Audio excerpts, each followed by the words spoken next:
it is revealed by itself. Therefore, it is I don't need a Triputi to know that I am a waker. So I am a knower, and this is known. Need not be. That's only for objective knowledge, and either internal objects or external objects. But to know myself, I don't need a Triputi. To know myself whether in the waking state, to know myself whether I am in the dream state, I don't need a Triputi. And therefore, it is self-revealing. My own existence is self-revealing. Only problem is, I do not know who that I am, that self-revealing. I am associating myself with the body, mind and intellect as I am this, and I am this. Identifying with the body, mind, intellect, and then therefore limitations of the body, mind, intellect are superimposed on myself, and therefore my operation will be with that notion. So here, so the knowledge of the absence of everything is called prajnana ghanam, because I am aware of the absence of subject-object duality, which I can recollect when I am awake and say I did not see anything. Therefore, I am free from any suffering. So this results in not having any suffering. So there is no dukkham. Therefore, that I am happy is also comes into picture. So there is no Triputi to know that I am happy. There is no Triputi to know that I am existing. And Ananda, so Sat, Chit, Ananda is not, there is no Triputi. It's a self-revealing. Only because that I do not know my true nature, that Ajnana also will be there, and that also I did not know. So complete absence and complete awareness is a continuous awareness of the knowledge of the subject-object duality, and therefore knowledge of the resulting Ananda or all is known in the deep sleep state.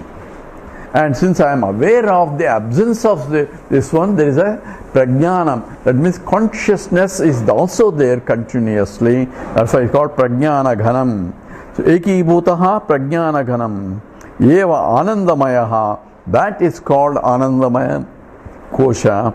And he, Ananda book, that is the one which is experiencing the Ananda. So when I go to sleep, it is my own Anandamaya Kosha that experience the Ananda in the deep sleep state. And what is Anandamaya Kosha? It's been explained before. It is the Vijnanamaya Kosha, which is folded. But folded along with the Manomaya, Pranamaya, Annamaya, which are all lower koshas are all absorbed into the Vijnanamaya. And Vijnanamaya, when it closes, the last thought is no more duality anymore. I want to sleep, will take you to sleep. And that is essentially that absence of, that means mind has withdrawn from the subject-object relationships. Therefore, absence of the subject-object relationship starts from the getting into the deep sleep state and continues, and that's essentially a constant, continuous, undifferentiated presence of subject-object duality, or not, the absence of subject duality, and also ignorance of my own self there, that I am part is also not, that ego, ahankara is also not there. What there is, pure consciousness which is there, and get reflection of that. Siddhabhasa is also there. So only three things are there. The mind that is folded, which we call Jnanamaya, which is now called as Anandamaya Kosha, and reflection, Siddhabhasa, and pure consciousness, which is Satchidananda, which is always eternally present. All the three will be there. And we call it Karana Sirira because we said that becomes propels us to get up, because it has the vasanas in a potential form along with the Vijnanamaya Kosha. So it's folded, but that expresses ready to bounce, and for that only I have to get up and take the waking state and the dream state. So Sushipt, the Eva Anandamayaha, so Ananda book. So enjoyer is the Vijnanamaya Kosha in a folded form. When it unfolds, it has that knowledge or impression in the Vijnanamaya Kosha. Therefore, Vijnanamaya Kosha says, I slept very well. It's not an inferential statement, it is an experience-based statement, and that's why it's called the Ananda book, and it is Cheto Mukha. It is essentially the consciousness with the mind which is ready to experience in the waking and dream states, and that is a reflected consciousness, and that is essentially was there in the deep sleep state. That's what the scripture says, and is called prajnaha. It is essentially named as a prajna, and that is called tritiya padaha. This is the third third state of experience. So avastatrayam is waking state, dream state, and a deep sleep state. And when you talk about mantra 7, it talks about chaturtam manyante satma savigneha, that I am conscious that Brahman pervades all the three, and that is called fourth because it's different from the first three states, but yet it's not a fourth state. It is chaturtam manyante. It is called fourth only to differentiate from the first three. But what is called it is pure Satchidananda, and that's what being defined in the mantra 7. Now the beautiful definition for what is that I am. So in this, the Upanishads in the 5th mantra of the Mandukya defines from the Jiva's reference what is the deep sleep state. From the collective, this is called Laya. From the collective of totality, when the totality goes to sleep, that becomes an Ishvara essentially, and that is being defined in the 6th mantra. So Yesha Sarveshwara, Yesha Sarveshwara, Yesha Sarvajnaha. So Yeshu Antaryamesha, Yesha Antaryam, Yesha Yonihi Sarvasya Prabhavapyasyau Hi Bhutanam. So here is the defining one by word we take. Yesha Sarveshwaraha, Yesha Sarvajnaha, Yesha Antaryam. So Yesha Yonihi Sarvasya, Yesha Yonihi Sarvasya, and Prabhavapyayau Hi Bhutanam. So Yesha, this from the point of macrocosm, so they are called Sarveshwaraha. This is called Ishvara, who withdraws the whole thing. Whole world can be withdrawn, so from which the whole world is projected, by which it is sustained, into which it goes back. That is Ishvara. So he is now defining Ishvara, who can project it when he wants, when he gets up, and he withdraws when he goes to sleep also. That Lord Ishvara, the Lord, sleeps once in the one day of Brahmaji, and one day of Brahmaji is many yugas are involved.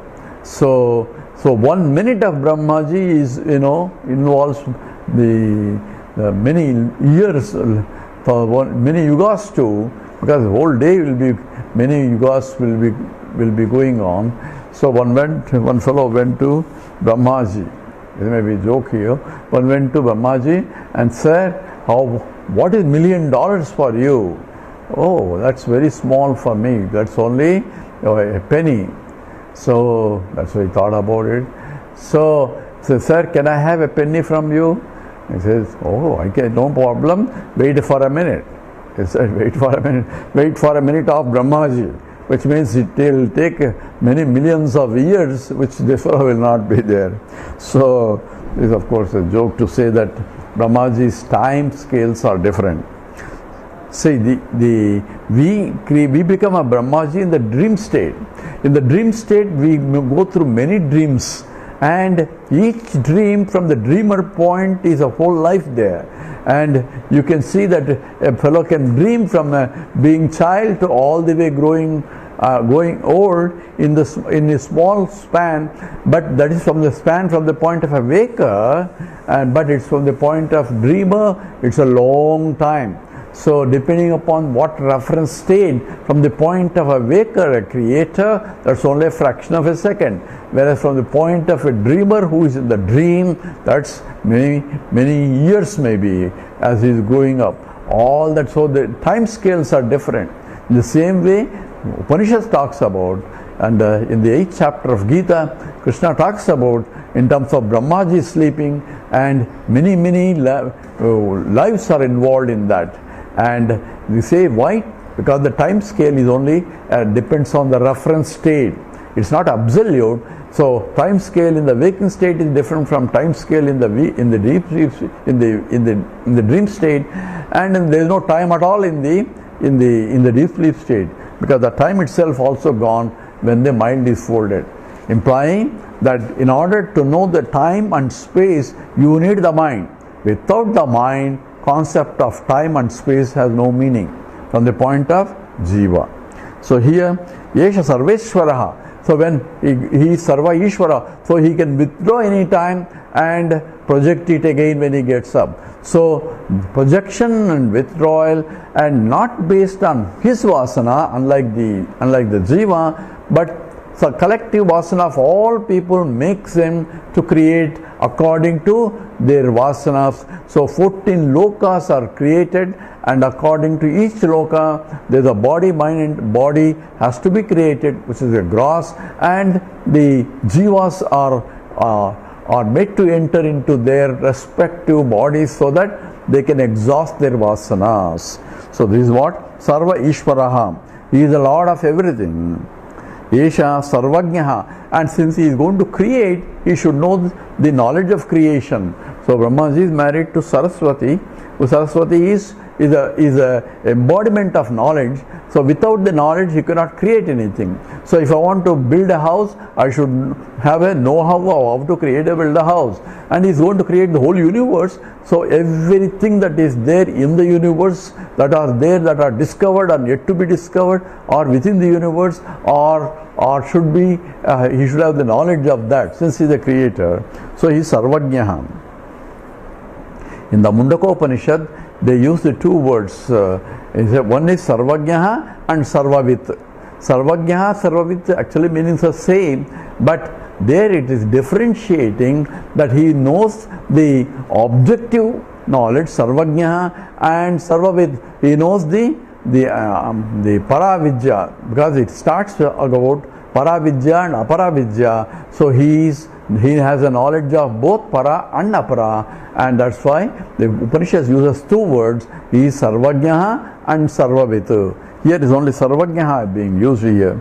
So Yesha Sarveshwaraha, Yesha Sarvajnaha, Yeshaha Antaryam. He is one who pervades the everything, and Yeshaha Yonihi. He is the source for the creation of Sarvasya. For everybody's creation, he is the Yoni, means from which the whole universe came. So he is the womb for the whole creation also. So Sarvasya Prabhava Api. So not only for creation, for sustenance also, he is the responsible for it. And he Bhutanam. So for all beings, he is essentially the origin and the dissolution and the sustenance. So yatova imani bhutani jayante yena jatani jivanti yatrayam tabisham vishanti. So all three are maintained. Therefore he is Ishvaraha. When he wakes up, all things are projected. When he withdraws everything, it is in the mind of Ishvara. So therefore you call it a Sarvajnaha and Sarvavit. So this is what Upanishad talks about in terms of deep sleep state. So and that's what essentially Vidyaranya is discussing. And to say that it is not my statements, it is statement from the Upanishad, which is Apaurusheyam. It is not written by human being, it is handed over starting from the Ishvara itself. Therefore, what is said is in fact is the truth. And that's what being said.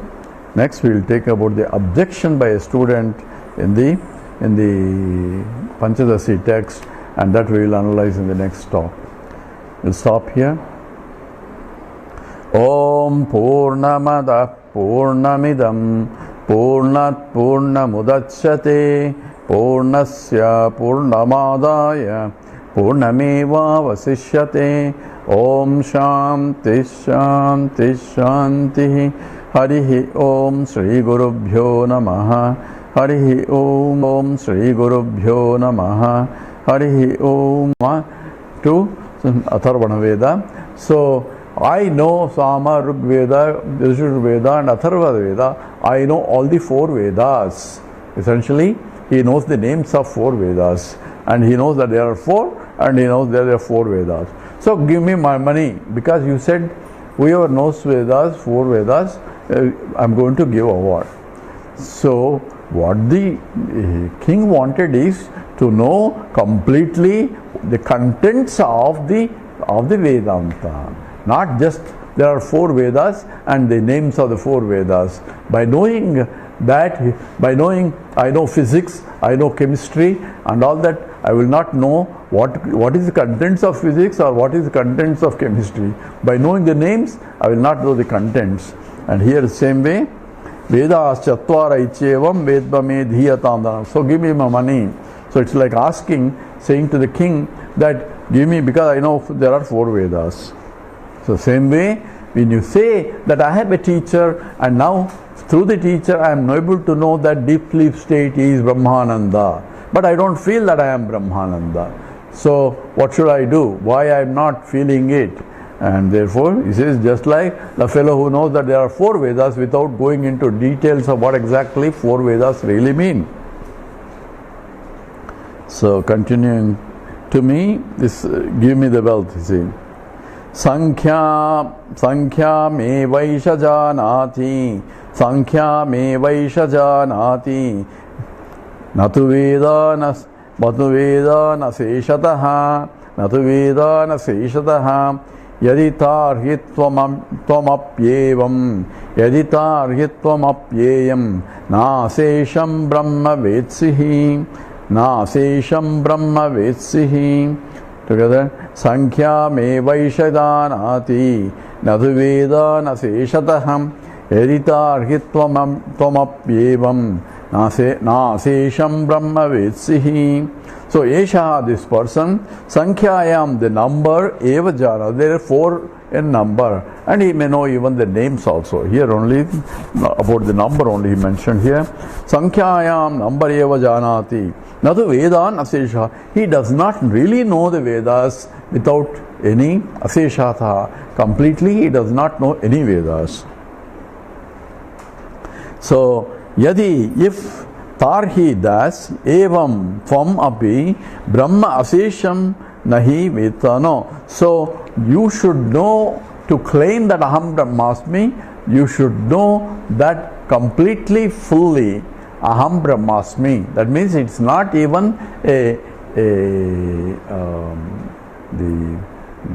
Paroksha Jnanam, it has to be Aparoksha Jnana. Paroksha Jnana means studying Vedantas from A to Z and giving talks on it without realizing that Aham Brahmasmi. So it's called Paroksha Jnanam. I understood, but I am not able to claim Aham Brahmasmi, because when I transact in the world, I am being persecuted by the world, or I feel persecuted by the world with the ups and downs. Ups and downs will be still there, whether it's a jnani or a jnani.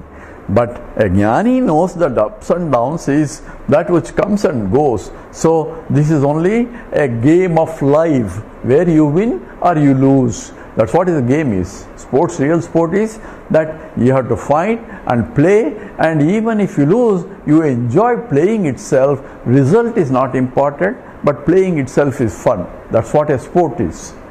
Because unless you are getting paid because of the result, then you have a different goal in mind. Whereas playing itself is fun.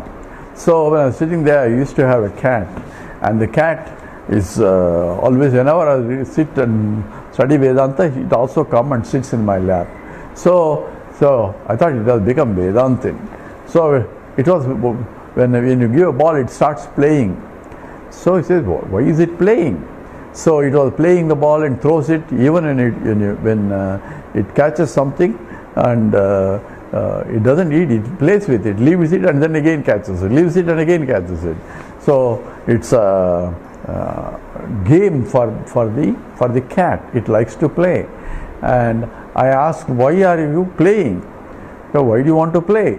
Why don't you just keep quiet or eat it, whatever that is, without hurting that and without having a play? It answered as meow. I understood that this is a part of Maya. Meow is Maya. That's what it taught me. So even cat wants to play. So provided you know how to play. So playing is not a problem. Even Jnani also has to play in the life world with ups and downs as a part of the sport, as a prasada buddhi. Therefore, one who knows has to understand. It's an understanding, as J.K. says, is an understanding as a fact, not just understanding as an understanding as a thought. So it's not a paroksha jnanam. It has to be aparoksha jnanam. I am, you're talking about aham brahmasmi, has to be understood, and from then on I know that I am Brahman only. No more jiva, notion, no more I am this and the world is there. That notion is not there. Even though I may take a role of a jiva and act, but I know I am an actor acting in it. So like a drama becomes a drama for a jnani. So he enjoys the drama, whether it's a tragedy or comedy. But for Ajnani, he suffers because he takes the roles as real and he doesn't know that he is an actor playing the roles. That's where the problem is. So, yadi tarhi tvamepi evam na asesham brahmavedhi. So, if you know that you are without any sesham, without leaving anything, you are Brahman, then mission is accomplished. If you do not know and you take yourself, you are a finite entity, then even though you say intellectually you grasp that aham brahmasmi, that understanding remains only at the intellect level. Now one more doubt is raised by the student here. Akhandaikarasanande Akhandaikarasanande Maya tatkarya varjite Aseshatva saseshatva Vartavasara evakaha. So together, Akhandaikarasanande Maya tatkarya varjite Aseshatva saseshatva Vartavasara evakaha.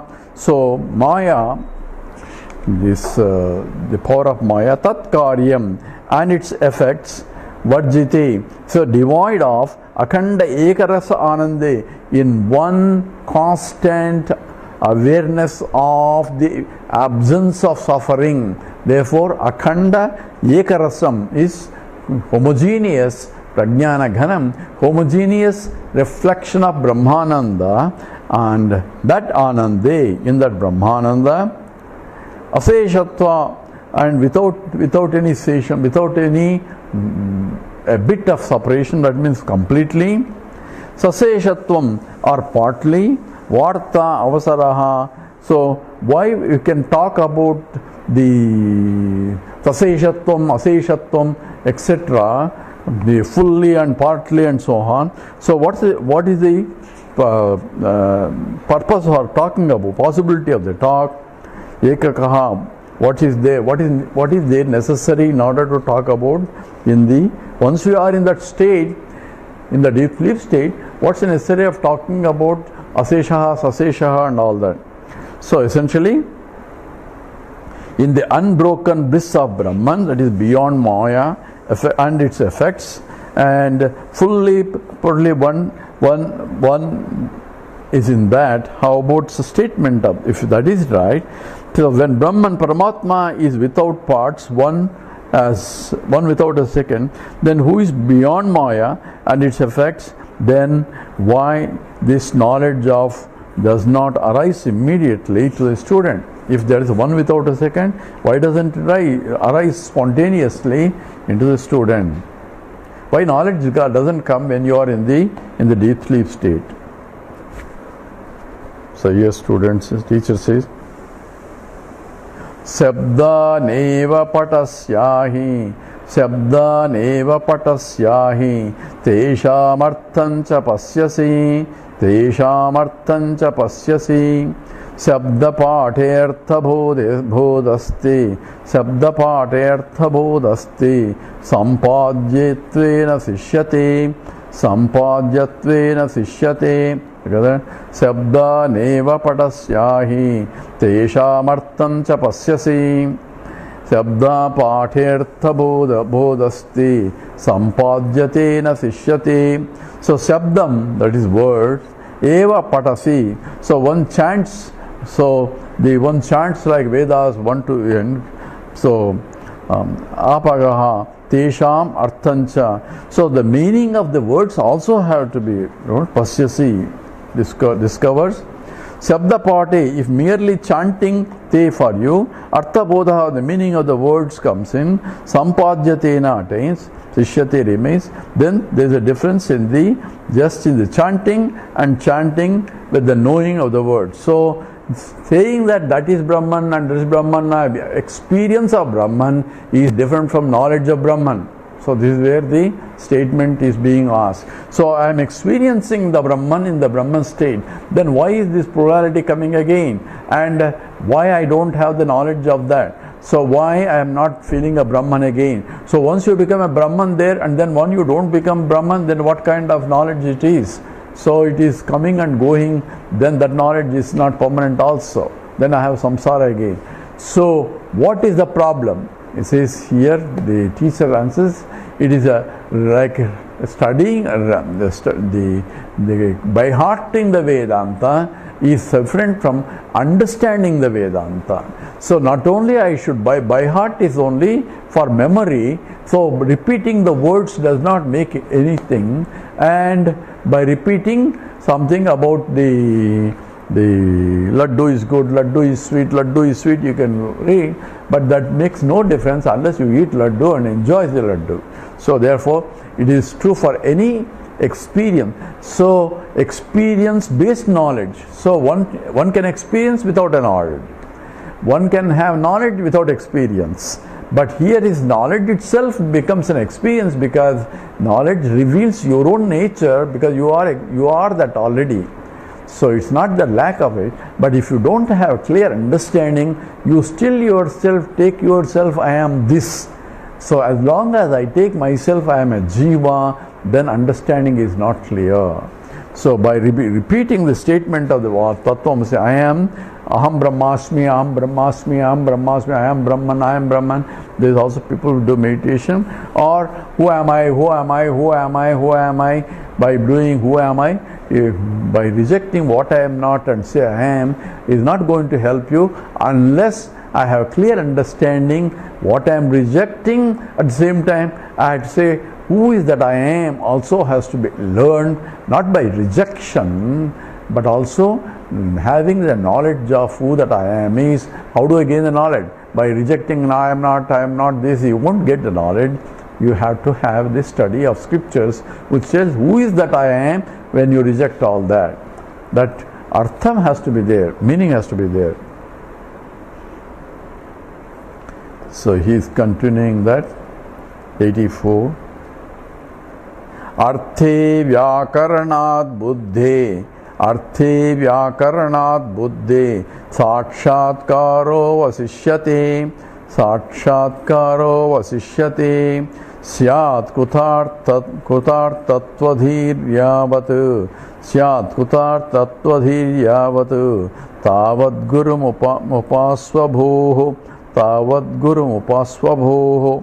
So vyakaranat, by the strength of grammar knowledge, arthe buddhehi, although meaning is known, sakshatkara, direct experience or fulfillment, avasishyate, still remains. So even though I understood and etymological meanings and all clearly with using grammar and all that, I understood Vedanta. by word and so on. But without just understanding is not sufficient. The understanding of the meaning of the words is not sufficient. Sakshatkara, direct experience of the what is being pointed out of Vedanta has to be done. Avasishyati, if it still remains, yavat till then, krutartattvadhihi, the realization of Brahman syat is attained. Tavat till then, bho guruhu upasya, so the teacher until you have understood that aham brahmasmi. Serving the teacher means what? Not his doing his pada puja, put namaskaram. They are only external things. Real service to the teacher is following the teaching, and that's what the teacher is. One who has taught you, so constant reflection of the teaching is serving the teacher, because the teacher wants you to realize. Once you realize, it wants to take responsibility of communicating the knowledge to others. That's called the Rushi Runa, where what you learn from the teacher, you have to pass it on to the next generation. How do you generation? You are not only understood as not just repetition of the words, but understand clearly the inner essence of it for you to pass it on. So Kurtartadhiravatu Tavat Guru Mumvase, until you have recognized, realized that Aham Brahmasmi as a fact, not as a thought, till then you serve the teacher, and afterwards also you serve the teacher by propagating the knowledge to others, by recognizing I am gaining this knowledge because of the blessing of my teacher, and I pass it on to you because it is my responsibility to pass it on. That is why I am doing, not a favor to you, but as a runam, responsibility, as my obligation to my teacher. I had to teach, and that's what essentially propels a teacher to teach. So tadvidhi pranipatena pariprasnena sevaya. So Krishna says only you go and approach a teacher with the humility. Then what does the teacher do? Teacher will teach. There is no question of he is refusing to teach for when a prepared disciple comes into picture, and that's essentially part of our Vedantic tradition also. So here, until then, you serve the teacher. That's what it says here. We'll take up 85 tomorrow or day after tomorrow. Tomorrow is Sankranti. Om Purnamada Purnamidam Purnat Purnamudachyate Purnasya Purnamadaya Purnameva Vasishyate. Om Shanti Shanti Shanti. Harihi Om Sri Gurubhyo Namaha. Harihi Om.